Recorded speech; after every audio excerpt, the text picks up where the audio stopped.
Comment créer une vie à son image, une vie qui nous ressemble, qui nous fasse nous épanouir et nous sentir libres quand on est soignant en libéral? Bienvenue dans Soignant Entrepreneur, le podcast qui parle de la vie de soignant libéral et d'entrepreneuriat.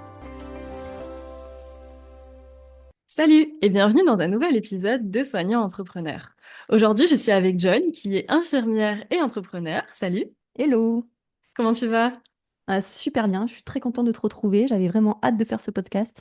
Moi aussi, j'avais hâte de t'accueillir. Écoute, si tu veux commencer cet épisode peut-être par te présenter, expliquer qui tu es, quel est ton parcours. Alors, mon identité, en effet, c'est soignante.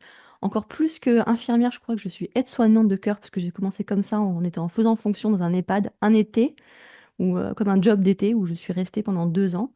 Et puis, infirmière, je vais encore compléter par infirmière cadre puisque j'ai un master en ingénierie des systèmes de santé que j'utilise et réutilise et use depuis 12 ans maintenant. Donc voilà, j'exerce dans le management. Après quelques années de management, une dizaine, j'ai décidé de faire un organisme de formation qui a moins de 2 ans maintenant. Je me suis lancée dans l'entrepreneuriat. Voilà, Solène. Super. Qu'est-ce qui t'a donné envie justement de basculer de je suis infirmière à je me lance dans l'entrepreneuriat, je vais être formatrice? Les projets que j'arrivais pas à poser en institution. J'ai pas voulu partir du salariat, j'ai pas voulu partir de la hiérarchie, j'ai pas voulu partir de l'institution, mais j'ai voulu aller vers les projets. Et quand tu vas dans les projets et que tu proposes ça à ta direction et que c'est un peu long à suivre ou que ça suit pas du tout, qu'on te ramène à ta casquette initiale, ça m'a inspiré et donné envie de partir. Ok. Voilà. Donc en fait, tu avais envie, en plus de ton métier que tu aimes et que tu continues à exercer, hein, Oui. euh, tu avais envie de mener d'autres choses, d'autres projets, et c'était le système, on va dire, de santé et ta hiérarchie qui t'empêchait d'aller explorer ça, c'est ça? Oui, c'est l'impression que j'ai là avec le recul. Genre, je m'en étais pas vraiment rendu compte sur le moment. Mais oui, en fait, quand tu es cadre de santé, tu as des indicateurs de réussite, tu as un service à faire tourner. Et avec le temps, normalement, ton équipe, elle te suit, ça se passe bien et tu as de plus en plus de temps libéré à aller encore plus loin avec tes équipes sur des projets. Nous, on avait un gros projet pendant des années, c'était de faire des infirmières et des aides-soignantes référentes, donc qui montaient en compétences, notamment de pédagogie, pour accompagner les étudiants, les former. On avait un gros process d'accompagnement. Et à un moment, j'en ai eu 19 de personnes référentes. On s'est dit, mais on fait un organisme de formation, les filles, on y va. On s'est un peu renseigné, on a proposé ça à la direction et ça a été retoqué. Elle a réfléchi, hein, puis elle s'est dit, ah, vous éloignez pas du soin, restez dans le soin. Donc oui, ça fait un petit à-coup comme ça. Et après, il y a d'autres projets sur de l'écriture, faire des articles, aller plus loin, pousser plus loin, où là aussi, tu es assez rapidement bloqué. T'es pas bloqué au moment de publier, tu es bloqué carrément à l'initiative du projet. Voilà. Ok. Pourquoi, à ton avis, ça bloque dès l'initiative d'un projet comme ça?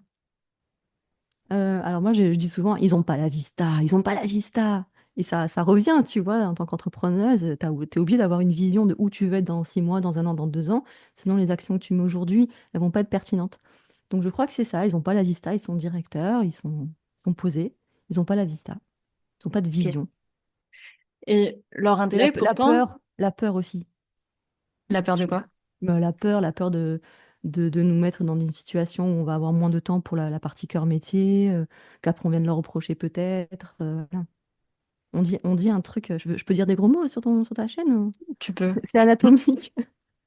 Ah, je le dis en anatomique, pas de testicules, pas d'embrouille. Alors du coup, ça rime pas, mais tu vois la phrase? Oui, je vois ce que tu veux Voilà, dire. les chefs, il y a des chefs qui sont comme ça, c'est pas grave. Mais en effet, hein, si tu prends pas des risques, tu auras moins de problèmes, je pense, pour un directeur ou une directrice.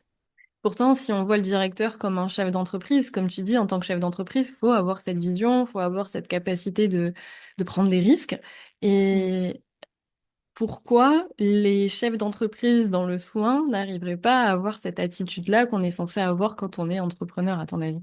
Ouais, probablement que c'est le plus vieux métier du monde et que pour l'instant, on ne considère pas devoir être dans l'innovation. Tu vois, Ok. c'est pas des capitaines d'industrie où ils doivent Mm. promouvoir l'innovation et la vente. On est spécifique comme milieu quand même, hein. Un des plus vieux métiers du monde, probablement, être malade et se faire soigner. Et, euh, et voilà, je sais plus ce que je dis. Et oui, et les clients, ils viennent tout seuls. Donc, tu as les deux, pas besoin d'innover, pas besoin de faire du marketing. Allez, hein, on va pas risquer. On fait ce qu'on sait faire. Après, c'est réducteur parce qu'il y a beaucoup d'articles hein, sur l'innovation, sur le progrès, sur les nouveaux types de management. Faut pas tout réduire, mais il y a quand même de ça, je pense. comme explication. Ok. Et du coup, comment t'as fait, toi, pour t'émanciper de ça? Comment ça s'est passé quand t'as décidé de te lancer bah, en solo, du coup, vu que ta hiérarchie te soutenait pas? Euh, voilà. Comment ça s'est passé? Est-ce que ça a pris du temps? Est-ce que ça a été facile? Bon, moi, je suis une petite rapide quand même. Donc, je ne peux pas dire que ça a été lent. C'était très, très rapide. Mon projet, il a beaucoup évolué sur les premières semaines. Mais non, ça a été rapide de tout mettre en place. Et puis aussi, j'avais 40 ans dans l'année. Donc, je crois qu'il y a un espèce de challenge qui est naturel. Il y a une espèce d'horloge biologique qui vient te pousser à prendre des décisions. J'avais déjà fait un peu un test sur l'entrepreneuriat vers 25 ans, mais je m'étais mis en auto-entreprise et ça m'avait beaucoup moins stimulé. Là, j'ai fait le choix de tout de suite me lancer en SARL. En fait, mon contrat de travail est allé jusqu'à décembre et j'ai créé la SARL en mars. Tu vois, c'est pas très long, je pense 4 mois. Ok. Voilà. Ok. Et du coup, parce que tu dis que ton contrat de travail allait jusqu'en décembre, qu'est-ce que tu as fait après? T'as reconduit, enfin, ou tu t'es consacré à 100% sur ton nouveau projet pendant un Ah, temps? ah non, non, 100%. J'ai arrêté totalement le salariat et je suis partie. Donc après, t'as des droits hein, de Pôle emploi. Et je suis partie sur la création d'entreprise, le temps de faire un peu les statuts, de préciser mon offre. Je me suis fait accompagner. En décembre, j'ai signé avec une écurie de coach business. C'est ce que tu proposes aussi, non? Toi Oui, qui alors es... c'est pas vraiment une écurie, mais c'est plutôt, oui, j'accompagne des soignants libéraux à créer une offre et à se lancer dans l'entrepreneuriat en partant de zéro. Moi, j'ai signé sur un projet comme ça sur 6 mois, donc en décembre, en même temps que je terminais mon contrat de travail. Donc c'est vrai que je me sentais pas seule. Et non, j'ai enchaîné. Et là, en fait, je suis encore infirmière coordinatrice, je suis encore cadre, mais plus en salariat. On peut encore s'offrir mes services, mais plus avec un contrat de travail, avec une prestation. Ma SARL propose mes services. Ok, Je suis devenue une mercenaire de l'encadrement. ok, ok, c'est rigolo de se définir, de se définir comme ça. Je savais même pas que tu pouvais, parce que t'as pas non plus un statut de libéral, du coup, enfin, t'as un statut c'est commercial. Je savais même pas qu'on Consultant. pouvait proposer une prestation commerciale en tant qu'infirmière dans le Ah cadre bon. hospitalier. Alors, je fais pas des remplacements d'infirmières, hein, je fais des remplacements de cadres. Ok, Voilà. Après, ok. j'ai toujours une assurance en tant qu'infirmière mixte. Je déclare que je fais de l'encadrement, je déclare que je peux faire du soin parce que c'est mon métier, que je suis contente de pouvoir faire une injection, préparer quelque chose, aider les équipes sur place s'il y a besoin. On reste infirmier. Donc, je continue à me déclarer comme infirmière et comme encadrante. Ok. Et aujourd'hui, du coup, tes semaines, elles s'articulent comment? Comment répartir ton temps d'infirmière, de cadre et d'entrepreneur? Alors, le début de semaine, le lundi, j'essaie de faire tout ce qui est délégation. Je ne le fais pas forcément très bien. Mais je réponds à tous enfin, les petits prestataires que je peux avoir, les petites missions que j'ai mis en cours. Je réponds à tout ce qui est peu de temps à faire et très porteur pour le reste de la semaine. Tu vois, un mail, tu peux bloquer quelqu'un et ne pas avoir le résultat pour la fin de semaine que tu voulais avoir. Donc le matin, lundi matin, c'est surtout ça. Lancez-moi, relire un peu mes objectifs, ce que je m'étais fixé à moyen terme, voir dans quel ordre je le fais. Et après, le lundi après-midi, le mardi, en ce moment, c'est dédié à accompagner les clients que j'ai, les apprenants que j'ai. Là, j'ai 3 groupes en ce moment. Ok, 3 groupes totalement différents. Et à partir de mercredi, jeudi, vendredi, j'essaie de garder ça libre pour aller faire du consulting, pour aller sur des missions. En ce moment, j'ai des missions sur Paris. J'enchaîne les missions sur Paris. ok, Donc, super. donc, je prends l'avion de 17 h le mardi soir et je rentre à 21 h le vendredi. Ça Voilà, fait mais des c'est belles pas... semaines. Ouais, mais c'est pas tout le temps, hein, c'est pas tout le temps, c'est vraiment ponctuel. Ok, super. Et là, donc, tu parlais de tes 3 groupes de clientes. À l'heure Ouais. actuelle, qu'est-ce que tu proposes exactement comme formation? Et bah voilà, qu'est-ce que tu fais concrètement dans ton entreprise? Ouais, alors juste pour, je suis sûre que ça va t'intéresser, sur les offres, hein, au début, quand tu m'as demandé oui, est-ce que c'était rapide? Non, c'était pas c'était très rapide, oui, instantanément, je me suis dit, bah, je m'en vais d'ici et puis je vais faire ça, ça, ça et ça. Et en 4 mois, j'ai reformulé, toutes mes offres sont devenues une seule offre, et donc c'est ce que je propose là en ce moment. Ce que je propose en ce moment, c'est un premier kit vital pour une infirmière qui déciderait de répondre à une offre d'emploi pour être encadrante. Il y a beaucoup de personnes qui se présentent à ces postes sans formation du tout. Je le sais très bien, parce que là, je recrute quelqu'un sur Paris et j'ai des dizaines de CV qui arrivent avec zéro expérience, ni en encadrement, ni diplôme, ni expérience en EHPAD. Ça fait quand même beaucoup. Et bien, ces filles-là elles vont quand même être prises et ça va être une catastrophe. Elles vont souffrir, elles vont faire souffrir, elles vont être en burn-out, elles vont être en arrêt maladie. Donc voilà, je propose à ces personnes-là, si elles veulent le faire, elles ont raison d'y aller parce que quand on a envie, qu'on sent qu'on a sa place à cet endroit-là de l'établissement, pourquoi pas. Mais il faut se s'outiller un petit peu. Et c'est pas toujours donné à tout le monde en temps et en argent d'aller faire un master. Tu vois, un master, tu vas faire 1500 heures de formation, tu vas devoir te déplacer, tu vas devoir faire des rendus importants, faire un mémoire à la fin, un stage éventuellement. C'est pas donné à tout le monde. C'est coûteux en argent et en temps. Donc moi, ce que je propose, c'est quelque chose d'intermédiaire. On va pas rien faire du tout, on va pas faire un master, mais on va suivre pendant 6 mois une formation, une partie en e-learning, une partie en atelier où elles vont rencontrer d'autres cadres, enfin faisant fonction cadre pour le coup, et du suivi individuel. Voilà ce que je propose aux infirmières. Au bout un an et demi, je me suis dit que j'allais proposer aussi aux aides-soignantes parce qu'il y a une vraie demande. Ok, tu Donc, leur proposes quoi aux aides-soignantes du coup? alors, rapidement, pareil, hein, c'est-à-dire un kit vital pour pouvoir devenir aide-soignante coordinatrice. Ok. Un relais de la direction, un relais de la cadre au sein des services pour porter des projets de changement, des projets d'écologie, d'économie, de QVT, de RSE. Voilà. Être un relais de bonnes pratiques pour les uns et pour les autres. Ok. Donc en fait, c'est le même objectif avec les deux cibles, hein. C'est juste que du coup, tu as une formation spécifique infirmière, une formation aide-soignante, si je me trompe pas.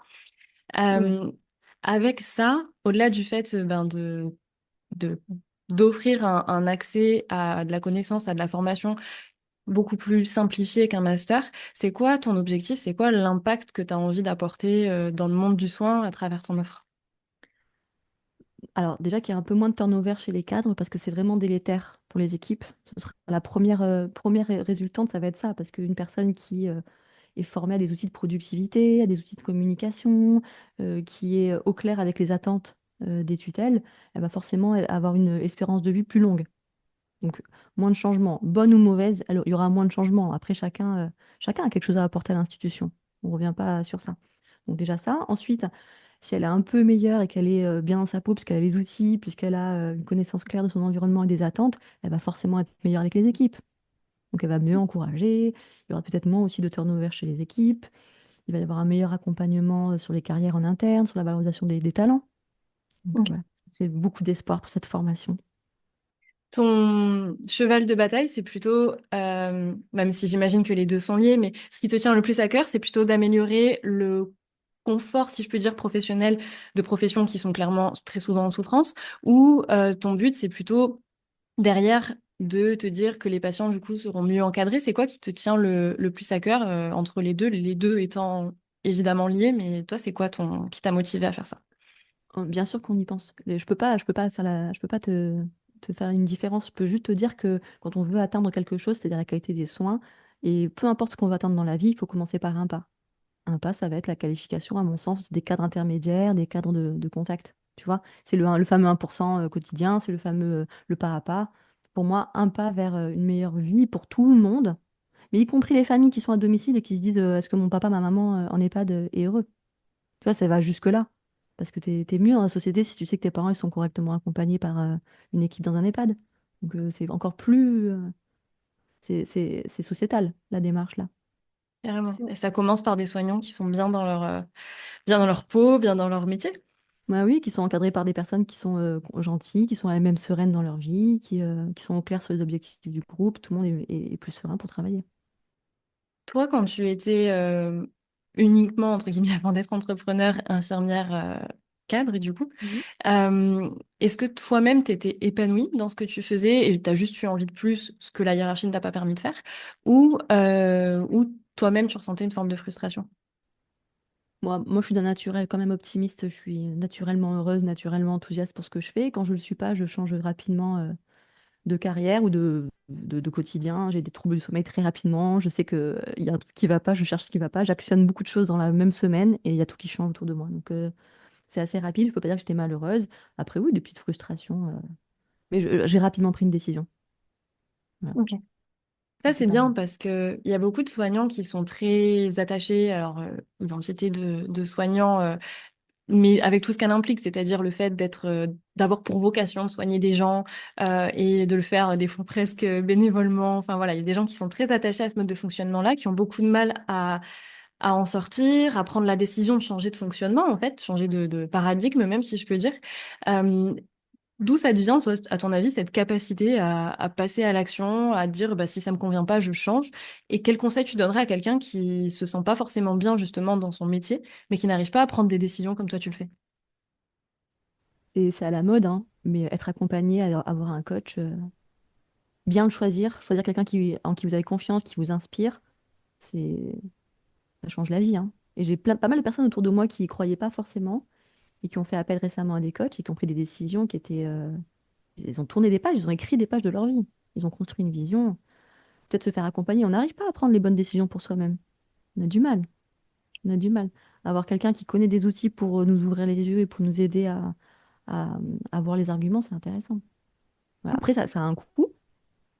On peut aussi faire des listes sur le papier. On peut aussi demander à ChatGPT, questionne-moi pour savoir où est-ce que je veux aller demain. Quel sera mon petit pas de demain? Et ChatGPT, il est bon, hein, pour ça, hein, pour questionner, questionner, questionner. C'est À vrai pas cher. que À pas j'avais cher. jamais pensé, ouais. À pas cher. Si vous dites à ChatGPT, j'ai un petit souci, je me sens pas très bien au boulot en ce moment, mais je suis soignant, je veux rester soignant, aide-moi à prendre, à réfléchir. Pose-moi des questions pour réfléchir. Il le fait, hein. Il donne pas des conseils, il pose des questions pour réfléchir. Au final, ce que fait un coach aussi. Probablement. Je suis pas coach.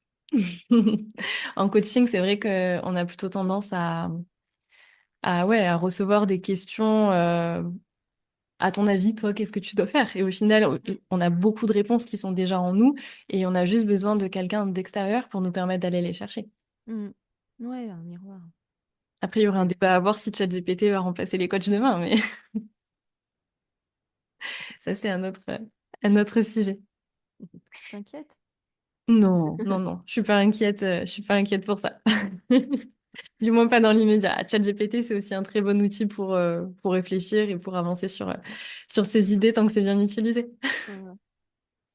Ouais. Et du moment où tu as décidé donc, de te lancer, donc j'ai compris que ça a été assez rapide au début.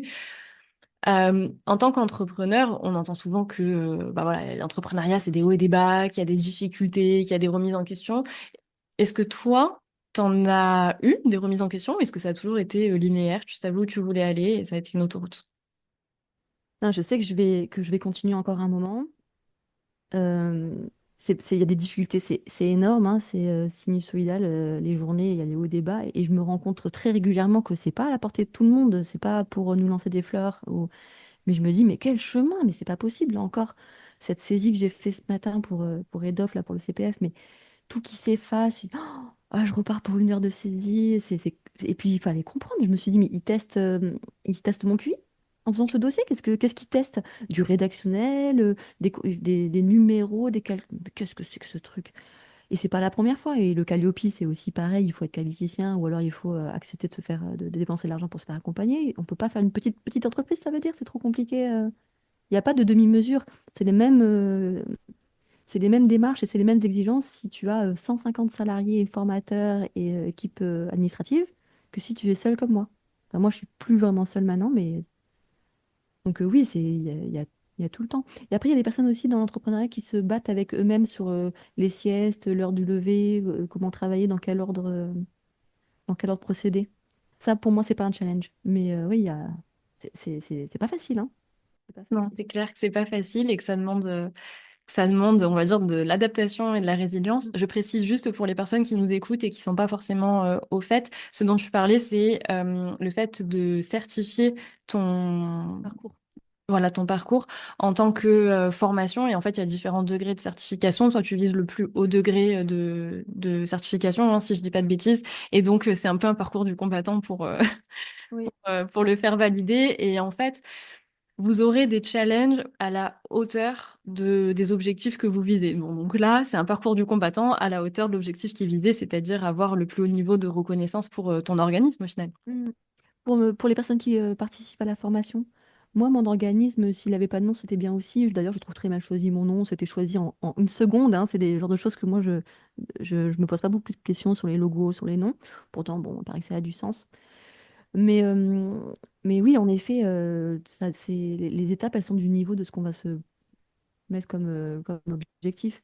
Mais pour moi, l'important, c'est que les personnes qui participent à la formation, quand elles arrivent, elles ont confiance en elles, elles ont les outils pour le faire.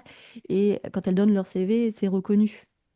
Il faut qu'il y ait marqué certifié, il faut qu'il y ait un numéro. Mais c'est pour elle que je le fais. Moi, je suis convaincue que ce que je transmets, l'équipe pédagogique que j'ai construite avec les objectifs qu'on a mis en place, les modules, le système d'accès aux cours, la base documentaire, elle ne fait que grandir, et c'est toujours et c'est riche, et elles font tout un cheminement personnel. On va même au-delà de ce que nous demande Calliope ou le CPF. On va bien au-delà.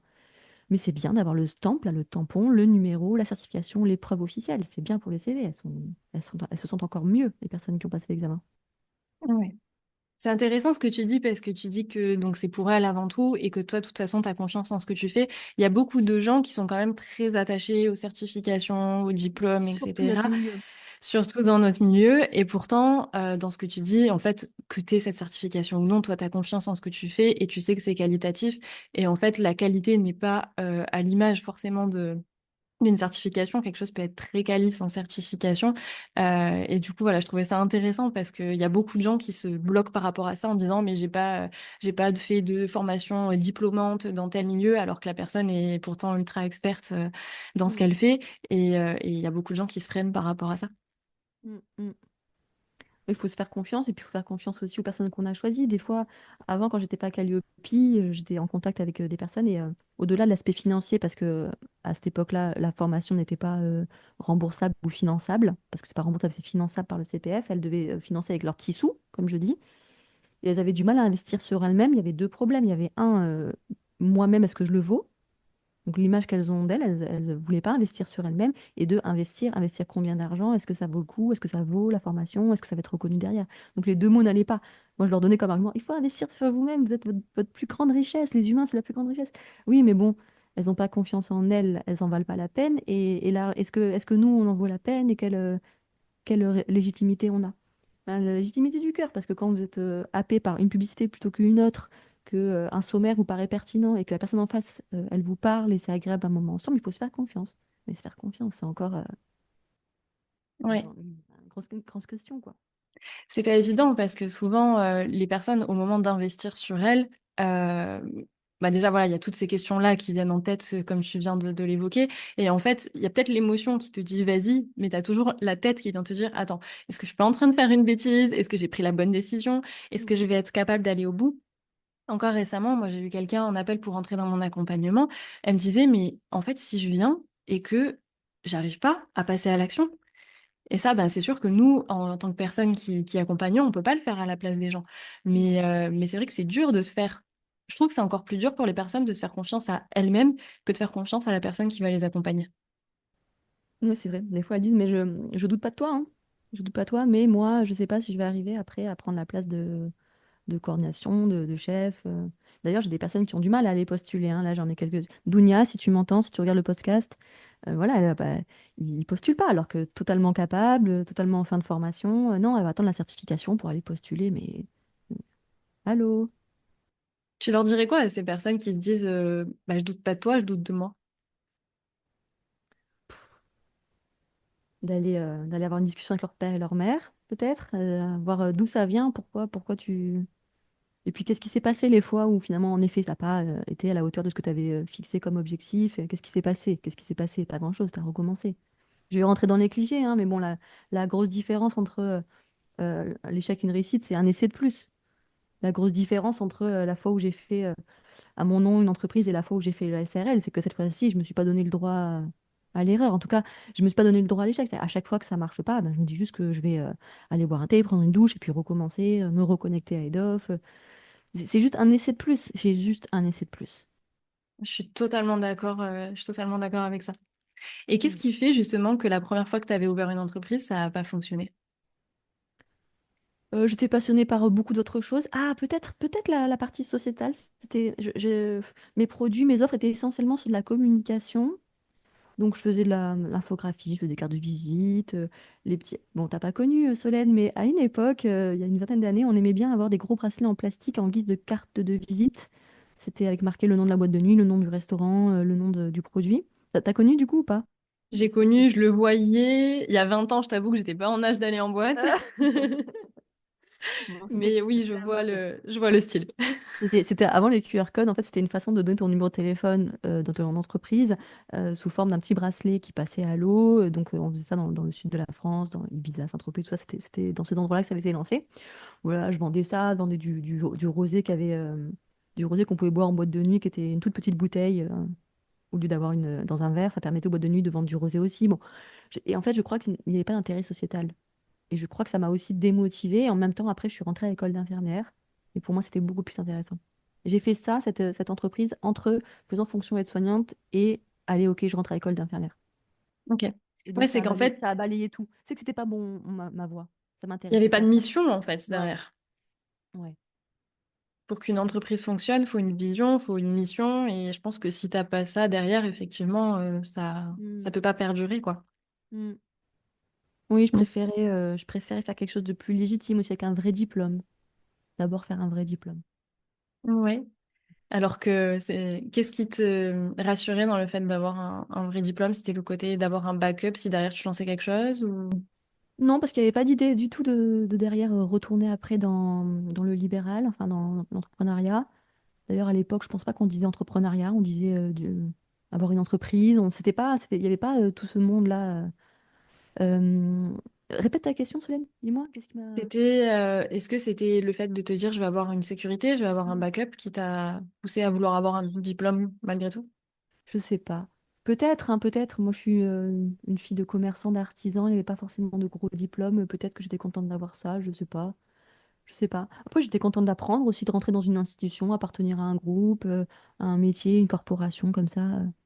Ça faisait 2 ans que faisais en fonction. J'étais très heureuse dans ce milieu-là, de prendre soin des personnes, de penser qu'elles étaient bien couchées, de voir les chambres propres. J'étais heureuse. Je dis, bon, allez, on continue. J'étais poussée par mes cadres aussi, qui me disaient j'étais encore jeune, je pouvais encore me qualifier. Voilà. J'étais curieuse. D'accord. Et là, c'est une question, enfin, je passe un peu du coq à l'âne. La question n'est pas dans la suite logique, mais c'est une question qui m'est venue. C'est là, si tu devais retenir quelques trois points principaux de ton parcours, d'abord en tant qu'infirmière, puis en tant qu'infirmière et entrepreneur, qu'est-ce que ce serait? Qu'est-ce que ça t'a apporté comme grands enseignements? Ah, tu me colles, là, tu me colles. 3 points, qu'est-ce que tout mon parcours, qu'est-ce que je peux garder comme enseignement? Si je dois refaire un autre projet derrière, qu'est-ce que... Ouais, ou même à titre perso, qu'est-ce que ça t'a appris comme grande leçon? Alors, moi, je pense que... Alors, ça fait un peu la pub pour ton truc et pour mon produit aussi, mais à deux, c'est mieux quand même. On peut être entrepreneur et être petit entrepreneur et pas être seul.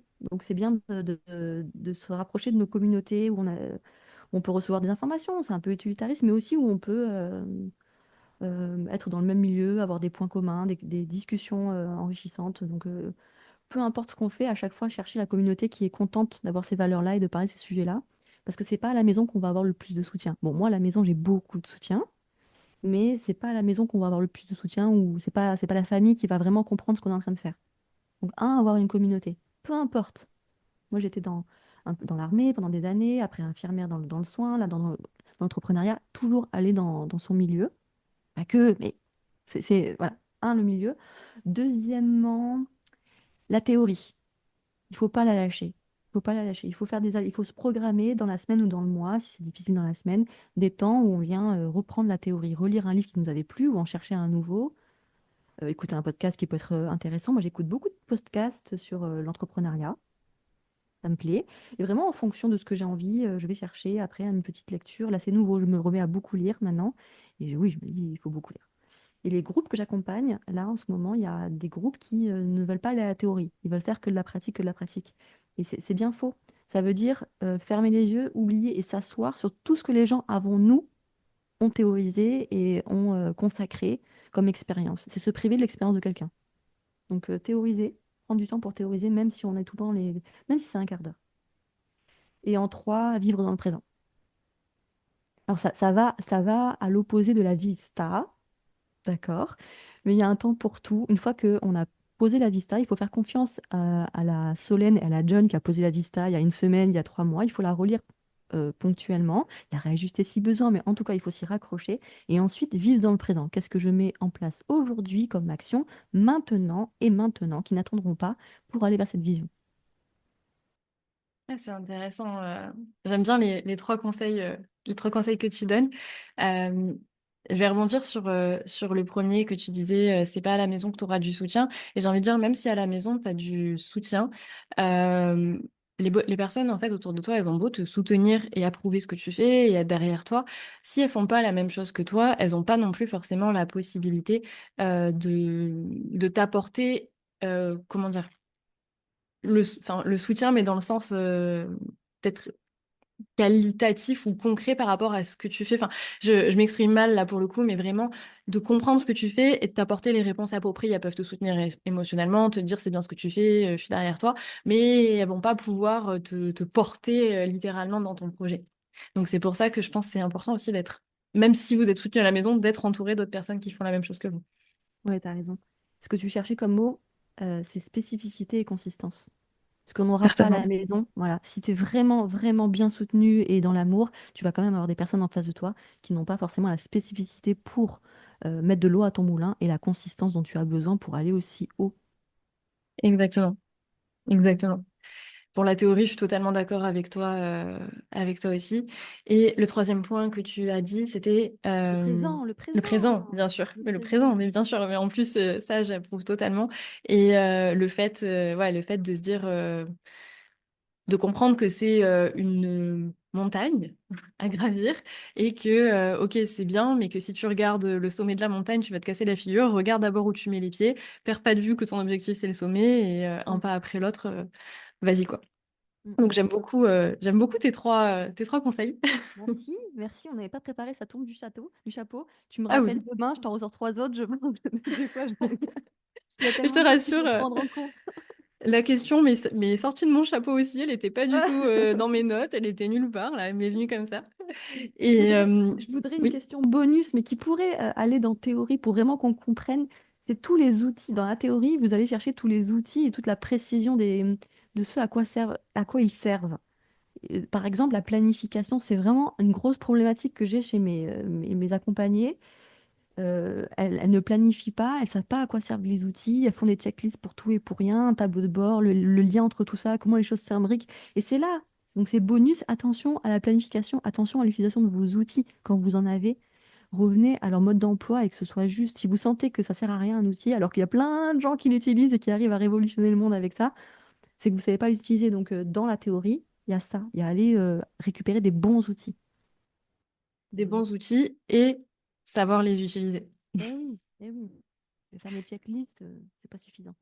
C'est ça. Et c'est pour ça aussi que la pratique est importante parce que il y en a qui disent, bah, je vais lire, ok, c'est bon, j'ai compris, cet outil existe, je l'essaye une fois, ça marche pas, bon, ben, c'est que l'outil marche pas. Mais non, en fait, c'est que tu l'as utilisé d'une manière qui était peut-être pas adaptée pour toi, pour l'objectif que tu avais à ce moment-là. Donc, réessaye-le, ajuste différemment. Si tu as 9 personnes sur 10 qui l'utilisent et qui te disent que c'est Mm. génial et que toi, au premier essai, tu dis c'est nul, bah, alors, peut-être que dans certains cas, c'est pas fait pour toi, mais en fait, non, réessaye, essaye de l'ajuster et essaye de l'apprivoiser, quoi. Mm, mm. Et Oui, faut là, écouter on les parlait. vieux. Faut écouter Comment? les vieux. Faut Faut écouter écouter les les vieux. vieux. L'expérience. Mm. Mais Lire un livre, c'est comme avoir un oncle hyper compétent ou une grand-mère hyper compétente. C'est s'ajouter du patrimoine, quoi. c'est vrai, c'est vrai. Et là, on était un petit peu sur le côté plus, on va dire, enseignement technique. En tant que personne, qu'est-ce que ça t'a apporté d'entreprendre dans ta vie? Des nuits blanches. Euh, pas de confort financier à ce jour.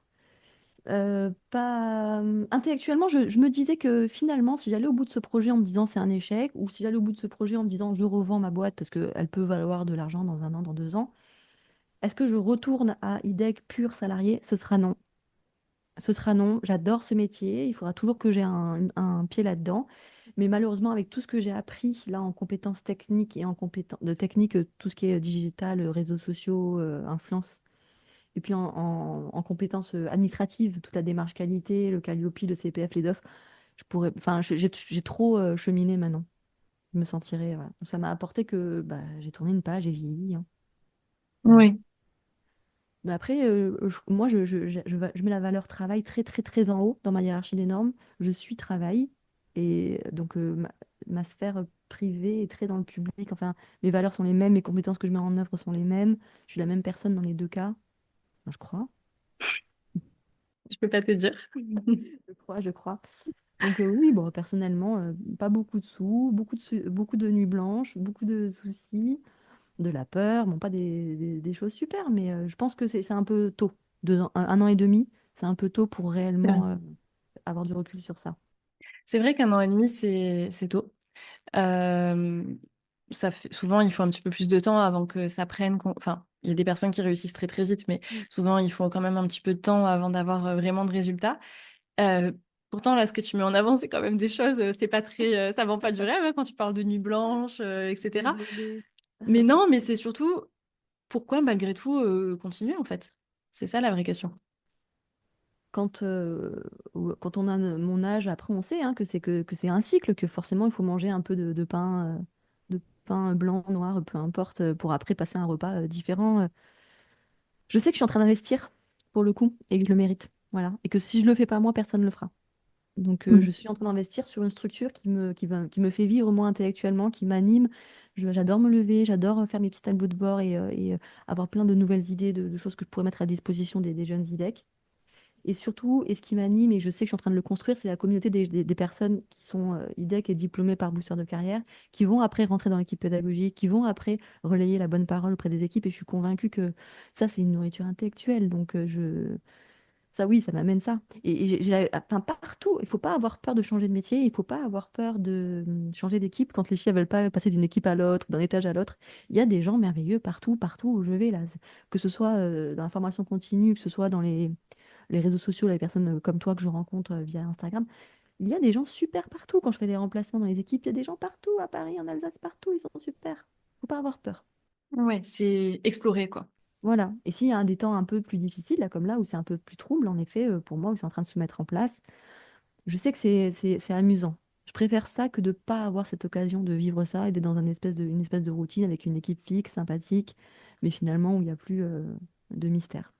Ouais, en fait, tu as l'impression d'être en mouvement et tu sais, en Mm. fait, c'est ça qui est dur, je pense, quand on est là où tu en es en ce moment, c'est d'avoir conscience que c'est un passage et que c'est un investissement effectivement de temps et d'énergie, parce que tout à l'heure, on parlait d'investissement financier, mais il y a aussi le temps et l'énergie Mm. euh, que tu es en train de faire justement pour te construire ta vision dont on parle depuis le début. Et, et je trouve que ce qui est dur, c'est d'avoir conscience de ça et de pas lâcher, parce qu'il y en a, quand c'est dur, qui disent c'est bon, je vais jamais m'en sortir, je lâche tout, et d'avoir cette voilà cette volonté-là de continuer, cette détermination-là et cette conscience surtout de dire c'est qu'un passage, parce que je pense que pour garder la détermination, il faut avoir conscience de ça. Franchement, c'est pas évident, donc bravo. Mais tu sais, Solène aussi, j'ai la conviction que si c'est dur, c'est parce que je me la joue dure aussi. Je me crée un scénario très dur. Tu vois, des clients, j'en ai. Des stages, des clients pour le consulting, j'en ai. Des clients pour s'inscrire à la formation, j'en ai. Avant le CPF, avec le CPF. Il y a une demande, il y a une vraie rencontre entre le besoin et l'offre. Donc, j'ai pas de doute sur ce que je propose. Une fois encore, il y a un vrai besoin. C'est parce que je passe par une reconnaissance nationale, c'est parce que je veux déléguer, que je veux que la formation soit encore plus riche et que je recrute maintenant des formateurs avec des horizons et des regards différents du mien et des compétences complémentaires, que je me la fais dure. Parce que je me retrouve à faire des entretiens, que ça remplit énormément mes journées, que je dois prendre des consultants pour la partie administrative et nationale. Enfin, je me la fais dure.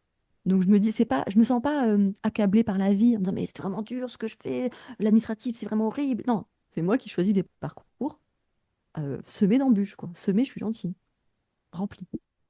Mais si tu le faisais pas, tu t'ennuierais. Si je le faisais pas, ça n'aurait pas de sens pour moi de vivre comme ça. Mm. C'est hyper intéressant parce que je pense que c'est le cas de beaucoup d'entrepreneurs. En fait, on se choisit nos difficultés. Mm, On sait qu'on va un petit peu ramer, on sait que ça va pas être facile tous les jours, mais en fait, on pourrait plus faire autrement, quoi. mm, mm. Eh oui. Mais je regrette pas. Je regrette pas et je veux pas, je veux être ambitieuse, mais je veux pas non plus me mettre en danger pour pas que le projet s'arrête trop tôt. Donc il faut être raisonnable aussi dans les projets qu'on lance et le faire aussi. C'est pour ça qu'il faut planifier pour qu'une fois que c'est planifié, on dit OK, dans 3 mois, je m'occupe de ce projet-là, de ce petit lead magnet, de ce petit cadeau que je peux faire aux futures clientes. Et comme ça, intellectuellement, on passe sur autre chose et dans 3 mois, on réouvre cette boîte-là, quoi. Ça permet d'être Oui, sage. carrément. Et on en parle depuis le début de cette fameuse vision. C'est quoi, toi, ta vision pour dans 5 ans? C'est ça, hein, c'est l'humain, c'est cette collectivité de personnes que j'aurais d'abord formée en enregistrant avec mon fond rose. Et puis finalement, ce sera dans 2 ans, eux qui sont formateurs et que je les vois sur mon fond rose, mais cette fois-ci pas pour les former, pour parler des nouvelles étudiantes, de la nouvelle génération qui arrive derrière. J'ai fait 2 fois le Santé Expo, là, le salon infirmier à Paris, à Porte de Versailles. Et j'ai fait dans un tout petit, j'ai fait vraiment le premier prix des stands qui est tout petit. Et j'espère avoir un stand plus grand. Et cette fois-ci, pas y aller à seul ou à deux avec une personne bénévole, mais y aller à 10 ou à 15 avec les formateurs, avoir les moyens de pouvoir payer des moments ensemble de convivialité, de recrutement. Voilà, c'est ça ma vision. Ok, c'est vraiment Projet. créer une communauté, créer un groupe et ouais, une connexion entre les personnes, Ouais. une connexion. Mm. Une contre-soirée de la vie professionnelle. J'aime bien Je veux l'idée, créer un climat, je veux créer, voilà. j'aime beaucoup. Ok, pour presque conclure ce podcast, ce serait quoi le conseil que tu donnerais à un soignant libéral? C'est vrai que je m'adresse surtout aux libéraux, mais pas forcément, puisque toi, à la base, tu es dans le salariat, qui est pas forcément 100% épanoui ou qui l'est, mais qui sent qu'il lui manque quelque chose. Tu lui dirais de faire quoi? Restez pas comme ça. Une fois Ouais. que vous avez pu mettre des mots et de dire que oui, c'est pas normal, il me faut plus ou il me faut moins ou il me faut différemment, restez pas comme ça. Il y a des gens pour qui c'est la vocation d'aider les autres à changer leur vie. On peut pas faire à votre place, on peut pas faire de la pub, enfin on n'est pas là pour faire de la pub plus que ça. On est visible, on est sur les réseaux, vous choisissez, on est des centaines à être prêts à répondre à des problématiques particulières, chacun dans sa spécificité.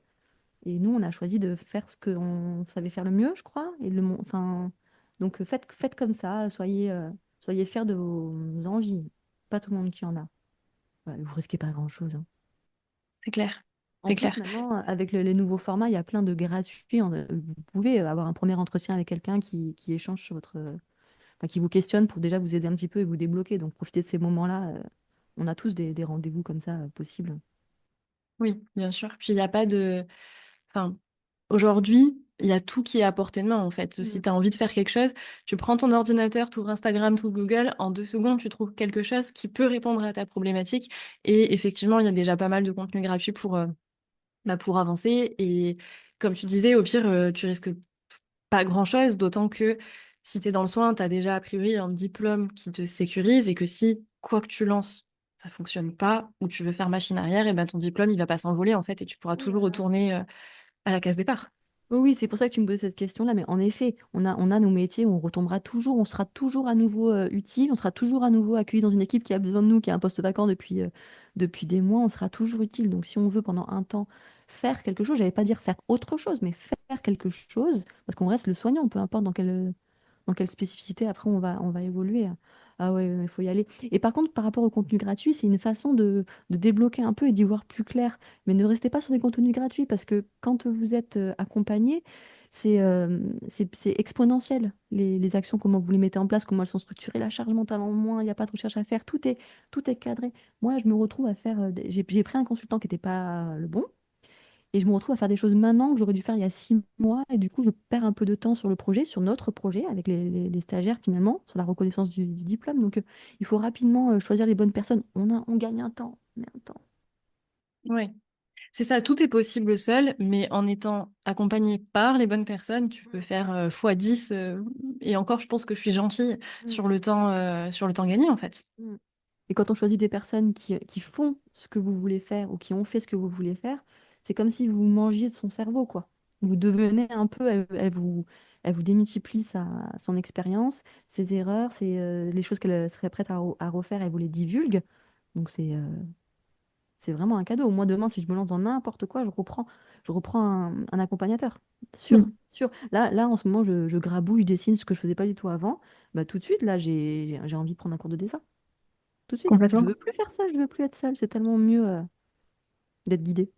Bah oui, et puis pour tout, enfin, je sais que moi maintenant, quand je sais que j'ai besoin d'une expertise qui me manque pour avancer, mais j'hésite plus non plus parce que en fait, je le vois plus comme une dépense, mais comme un investissement sur lequel je Mm. sais que je vais avoir un retour, soit financier, soit émotionnel, soit temporel, qui vaut largement le coup. Mm. Et c'est dit et redit, mais ce qu'on a de plus précieux, c'est pas ce qu'il y en a sur le compte en banque, c'est le temps qu'on a. Donc Mm. si ce temps, on l'optimise en ayant des bons outils, en ayant les bons conseils, en prenant les bonnes décisions, on est riche. On devient Mm. très très riche. Je suis totalement d'accord avec ça. Mm. Si tu devais, en une phrase ou deux, conclure ce podcast, qu'est-ce que tu aurais envie que les gens qui nous écoutent retiennent de cette conversation ou même peut-être quelque chose que tu n'as pas encore dit et que tu as à cœur de faire passer? Ah, je sais pas si c'est mon truc du moment parce que l'histoire avec les personnes que j'accompagne et les besoins des uns des autres. Mais n'oubliez pas la théorie dans ce que vous faites. N'oubliez pas la théorie. On apprend beaucoup sur le tas, c'est certain. C'est vraiment la mode actuellement de ne pas reconnaître les diplômes, enfin de dire oui, l'important c'est la compétence et tout. Oui, ok, mais on peut être compétent, apprendre sur le tas et avoir quand même une structure. La colonne vertébrale, c'est bien d'avoir une belle peau, d'avoir des beaux muscles, mais la colonne vertébrale, il n'est jamais trop tard pour la consolider, quoi. D'ailleurs, on dit on n'a qu'un dos. On n'a qu'un dos. Faites-le bien, ce dos. Et revenez à la théorie dans tout ce que vous faites, que ce soit pour gérer un projet parce qu'on est entrepreneur, que ce soit pour exercer dans le nouveau métier qu'on veut faire, choisir la bonne colonne vertébrale. Et après, autour, c'est facile de faire.